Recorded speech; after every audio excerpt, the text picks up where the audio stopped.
Here are the 7 actors that Steve Martin found most repulsive. The legendary silver-haired comedian whose chuckle is sure to be remembered. For more than half a century, Steve Martin has captivated audiences with his one-of-a-kind combination of cerebral humor and physical comedy. His portrayals of roles such as the jerk and the father of the bride have been iconic in American comedy for many years. But most fans never know what lies beyond that kind smile and those soft eyes. A stickler for detail who has limited tolerance for others who fall short of their high expectations. Okay, so I'll start with juggling 1. Newly revealed anecdotes from Martin's directors, co-stars, and industry insiders cast doubt on his meticulously preserved reputation as one of Hollywood's most professional and cordial actors. It seems that Martin, when he was out of the limelight, kept a running tally of the performers he couldn't bear working with and, in some instances, flat out refused to collaborate with again. Laughing isn't an option anymore. Number 2. Why does a comic genius become so antagonistic when he or she disagrees with their colleague? Why, after all these years, have these tensions stayed under wraps? One of America's most popular entertainers had unexpected confrontations with 7 Hollywood stars that got under his skin in ways the public never heard about until now. We're pulling the curtain back on these conflicts today. Almost as much as his iconic roles have entertained you throughout the years, the real Steve Martin may surprise you if you stick around. Hollywood has neglected to showcase this aspect of comedy's subtle brilliance for an excessive amount of time. Talk about this. Everyone is going to dress as an amigo. Absolutely not. Recall that we discussed it and came to the conclusion that it would come across as quite sad and desperate. On the set of 3 Amigos, Chevy Chase had an ego clash. Watching online, all 3 of them were comical in their clumsiness as heroes. The 3 Amigos are played by Martin Short, Steve Martin, and Chevy Chase. Fans have cherished the 1986 comedy ever since, quoting phrases such as "my little buttercup" and "plethora of piñatas" for decades. However, behind the scenes, Martin and Chase had a far from cordial relationship. Even though they were both at the peak of their careers, Martin and Chase's comedic styles couldn't have been more different. Martin, who had a background in careful stand-up routines and had studied philosophy, approached his work with the same meticulousness as a Swiss watchmaker. The impact of each sentence, gesture, and pause was precisely calculated. When it came to Martin, comedy was no laughing matter. In contrast, Chase had become famous on Saturday Night Live for his improvised comedy and penchant for going off script when he wanted to make a joke. Chase, a born disruptor, had earned a name for himself via his propensity for unpredictability, the trait that most unsettled Martin. "It was like watching fire meet ice," remarked John Landis, a director who worked with both comedians during that era. Steve would be well prepared for every scene, with every detail memorized and rehearsed. After then, Chevy would stroll over and come up with an entirely new idea. The rise in Steve's blood pressure was visible to you as it happened. Reportedly, a particularly intricate moment including dialogue and dance was when the tension finally broke out. Allegedly, Martin took Chase aside after his 7th consecutive improvised take and told the director, "Either he follows the script or I walk." Despite the director's best efforts, tensions between the 2 actors persisted throughout filming. Many saw Martin's response to a question on his time spent working with Chase at a comedy awards show many years later as subtly critical. Chevy could purchase Wall Street if ego were money. Though the joke was taken in jest, those close to the industry knew that it was a sincere expression of displeasure. The fact that these 2 individuals were both at their professional pinnacle at the time makes their fight all the more remarkable. Chase is riding high after the success of his films Fletch and Vacation. With singles like Roxanne and All of Me under his belt, Martin is riding high. 2 legendary comedians, each with their own unique style, are thrown together on screen and must find a way to work together despite their basic disagreements in order to make a magical film. Although they have kept up their public appearances and professional demeanor since then, members of the 3 Amigos crew have admitted that the set frequently felt like a battlefield for 2 comic ideologies that couldn't stand each other. Steve aspired to carry out an ideal strategy, according to one camera operator. Chevy was eager to derail the plan and find out what transpired. It was doomed from the start. The crucifixion is on Tuesday. James Caan. There was a colossal stylistic difference between the 2 generations of comedians that chaos met control represented. Steve Martin's academic approach and impeccable timing contrast with Jim Carr's crazed physical humor and frantic energy. Despite never working together on a big project, they ran into each other at several industry functions, casting meetings, and award ceremonies in the 90s and aughts. The 2 comics couldn't have been more different. Structure, control, and careful preparation were the cornerstones of Martin's comedic style. His rubber-faced emotions and erratic outbursts gave the impression that Carey thrived in total turmoil.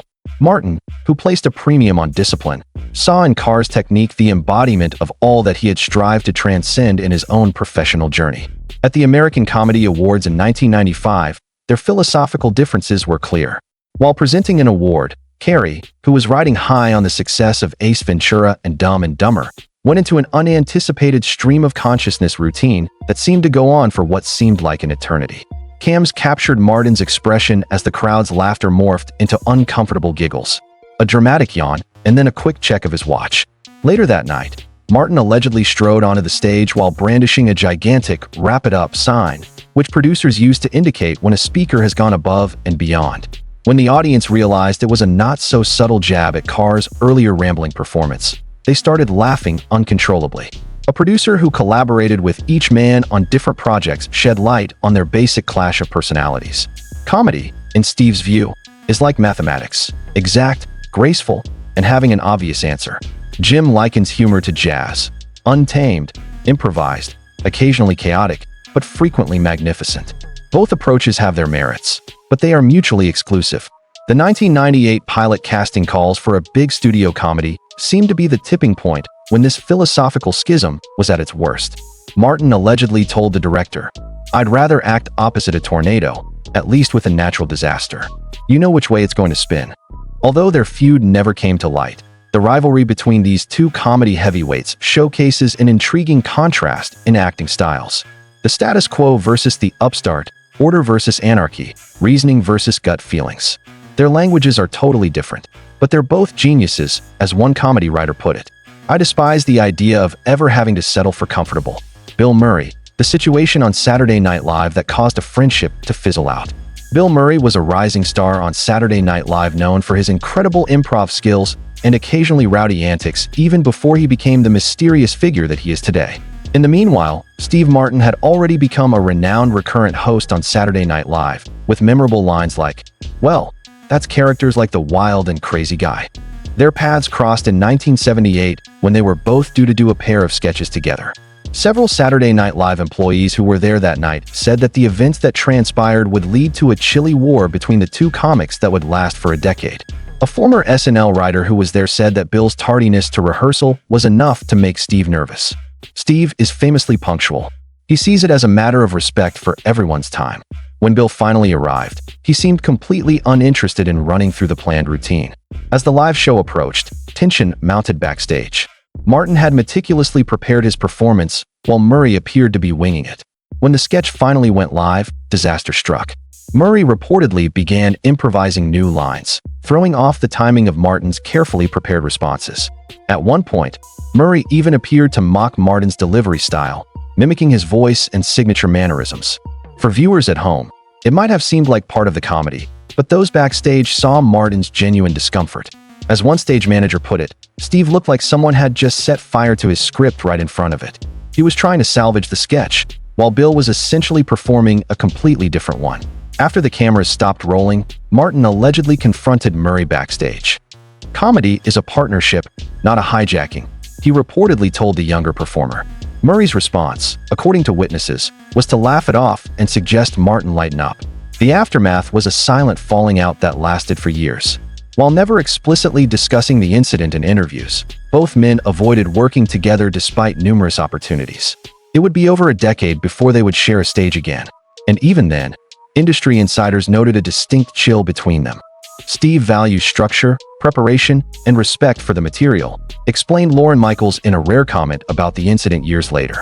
Bill's genius comes from spontaneity and disruption. Sometimes two brilliant comedic minds just don't mesh. This clash between Martin's methodical approach and Murray's chaotic brilliance represents one of comedy's great what-if scenarios. Two legends whose collaboration might have produced something extraordinary if only their professional styles hadn't been so fundamentally at odds. "He is toying with us. Look at him. Look at his face. He's laughing at you." Steve Carell. The unlikely tension on the big year. At first glance, Steve Martin and Steve Carell seem like they would be natural comedic allies. Both built careers on playing slightly awkward, well-intentioned characters. Both bring a certain intellectual quality to their comedy. Both are known for their professionalism and work ethic. But during the filming of 2011's The Big Year, a comedy about competitive bird watching co-starring Jack Black, unexpected tensions emerged between the two comedy stars. While their on-screen chemistry seemed perfectly fine, behind-scenes accounts tell a different story. The issues reportedly began during table reads where Carell, who had developed his improvisational muscles through years on The Office, frequently suggested alternate lines and approaches to scenes. Steve Martin would show up with his dialogue memorized, his character's motivations analyzed, and his performance already mapped out in his head, explained a production assistant who worked on the film. Then Carell would start riffing and exploring different options, which threw Martin completely off his prepared track. For Martin, who approaches comedy with almost scientific precision, Carell's exploratory style felt disruptive rather than creative. During one particularly frustrating rehearsal, Martin allegedly pulled the director aside and asked, "Is this a script reading or a writing session? Because I prepared for the former." The tension never erupted into open conflict. Both men are too professional for that. But crew members noted that Martin and Carell rarely socialized off set despite Jack Black's attempts to bring the cast together during filming breaks. When promotional duties for the film began, attentive fans noticed that Martin and Carell were rarely paired for interviews, with the studio instead coupling Martin with Black for most press appearances. Perhaps most telling is what happened after The Big Year. Despite seeming like natural collaborators, Martin and Carell have never worked together again, despite both remaining active in the industry. When Martin assembled the cast for his later projects, including his collaborations with Martin Short, Carell's name was conspicuously absent from consideration. It wasn't personal hatred, clarified a director who has worked with both comedians. It was a fundamental incompatibility in how they approach their job. For Martin, improv means the writing isn't up to snuff. Carell sees it as a way to discover something better than what's on the page. This professional tension illustrates how even subtle differences in comedy philosophy can create friction between performers, especially when both have achieved enough success to become set in their creative methods.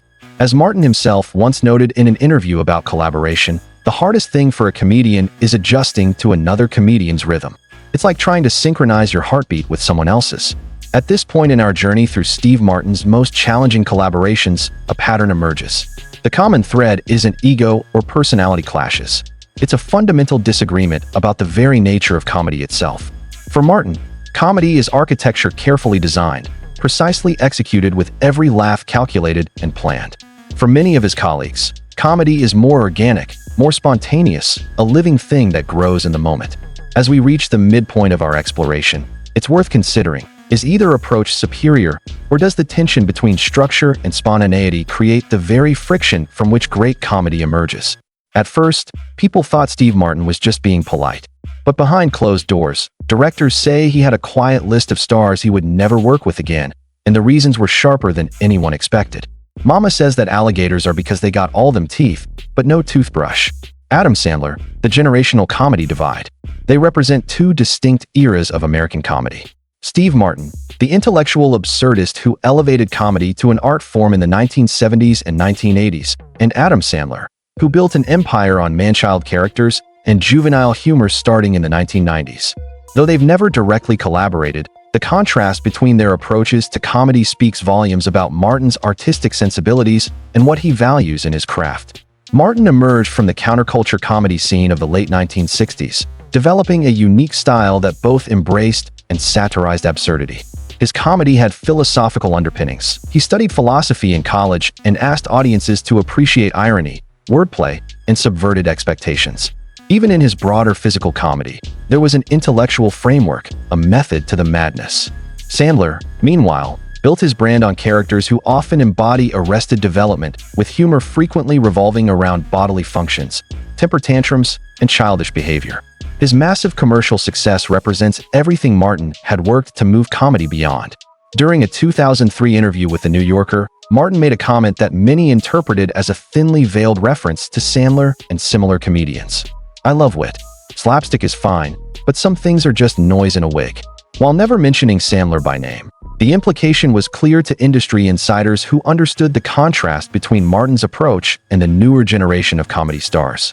Further evidence of Martin's distaste for Sandler's style came when both were being considered for a major comedy project in the early 2000s. According to a studio executive involved in the discussions, when Sandler's name came up as a potential co-star, Martin simply said, "I think we're making different kinds of movies," and the conversation moved on to other candidates. The gulf between these two comedy icons illustrates a larger divide in American humor. Sophistication versus simplicity, subtlety versus shock value, thoughtfulness versus immediate gratification.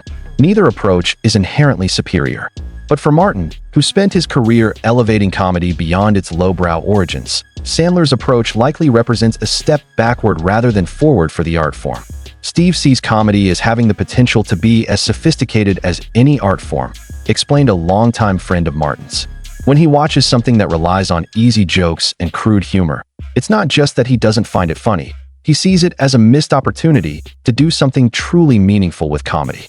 This philosophical difference explains why, despite both men having worked with many of the same directors and studios over the years, they've never crossed paths professionally. They may both be comedy legends, but they're playing in completely different leagues. And Martin has made it clear which type of comedy he believes has lasting value. Thank you. That's very nice. I want to do some tunes that the young people will enjoy. That's why I'm calling this album Frank Sings Tunes the Young People Will Enjoy. Joe Piscopo. The SNL tension that almost ended a tradition. Among Steve Martin's less public but deeply felt comedy aversions was his reported distaste for Joe Piscopo, a cast member during what many consider Saturday Night Live's lowest creative period in the early 1980s. This tension offers a fascinating glimpse into Martin's high standards for comedy and his loyalty to the institutions that helped launch his career. Martin had a special relationship with Saturday Night Live, having hosted the show numerous times during its golden era with the original cast, when creator Lorne Michaels temporarily left the show in 1980. The program entered what critics often call its wilderness years with new producer John Domanian and an entirely new cast that included Piscopo and Eddie Murphy. While Murphy would go on to superstardom, Piscopo became somewhat emblematic of the show's creative struggles during this period. His broad impressions and muscle-bound persona represented a different comedic sensibility than the one Martin had helped establish in the show's early years. According to SNL staffers from that era, Martin was scheduled to host during this transitional period, but became increasingly concerned about the show's direction during rehearsals.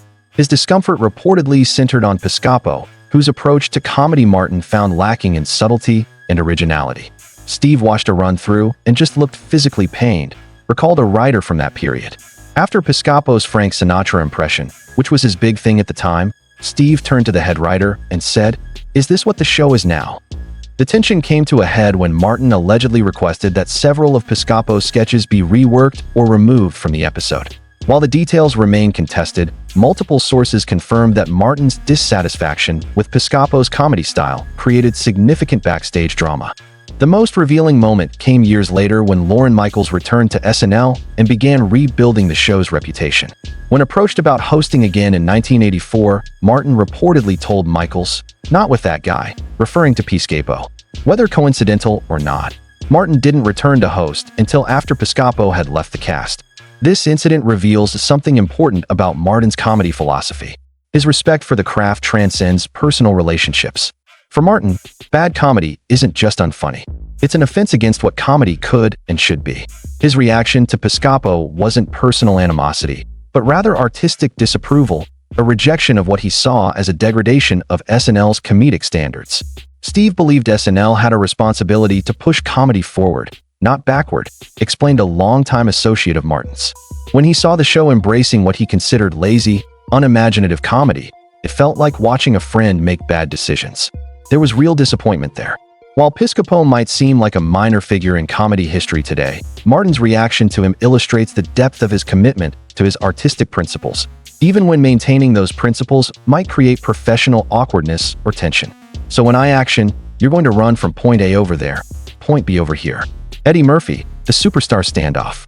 In the early 1980s, as Steve Martin's film career was soaring with hits like The Jerk and Pennies from Heaven, a new comedy phenomenon was emerging from the very show that had helped launch Martin to stardom. Eddie Murphy, young, outrageously talented, and bringing a completely different energy and perspective to comedy. Murphy represented both the future of the art form and a radical departure from Martin's approach. While Martin publicly praised Murphy's stand-up brilliance, behind the scenes, a complex dynamic was forming between comedy's reigning king and its rising prince. According to multiple industry sources, Martin had opportunities to work with Murphy on several projects throughout the 1990s, but consistently declined despite the obvious commercial potential of such a pairing. Steve thought Eddie was enormously talented, revealed a producer who worked with both comedians during this period. But he also thought Eddie's comedy, especially in his films, was sometimes too reliant on crude humor and profanity rather than genuine wit. There was a fundamental difference in their comedy philosophies. This artistic disagreement apparently went both ways. During an interview promoting Beverly Hills Cop in 1984, Murphy made a comment that many interpreted as a dig at Martin and similar comedians. Some of these guys look down on street comics like we're not sophisticated enough, but I'm speaking the language of real people, not doing some intellectual routine about being a wild and crazy guy. The tension came to a head in the early 1990s when both were considered for a high-profile comedy project at Paramount. Despite the studio's enthusiasm about pairing the two biggest comedy stars of their respective generations, negotiations fell apart when neither would commit to working with the other. A studio executive familiar with the discussions put it bluntly. Steve thought Eddie was too Hollywood, too vulgar. Eddie thought Steve was out of touch with younger audiences. Both were probably right from their own perspectives, which is exactly why they couldn't work together. What makes this particular tension so fascinating is that it represents a genuine changing of the guard in American comedy. Martin's cerebral, often absurdist approach, giving way to Murphy's more provocative, streetwise style. Neither was wrong. They simply embodied different moments in comedy's evolution. The irony is that both men would eventually evolve beyond the styles that defined their early careers. Martin would embrace more thoughtful, sometimes dramatic roles, while Murphy would demonstrate remarkable range beyond his early persona. Had they collaborated later in their careers, perhaps they would have found more common ground. As it stands, the Martin-Murphy standoff remains one of Hollywood's great what-if scenarios. A potential comedy dream team that never materialized because of artistic differences that ran too deep to bridge. I never could figure out how to end this thing.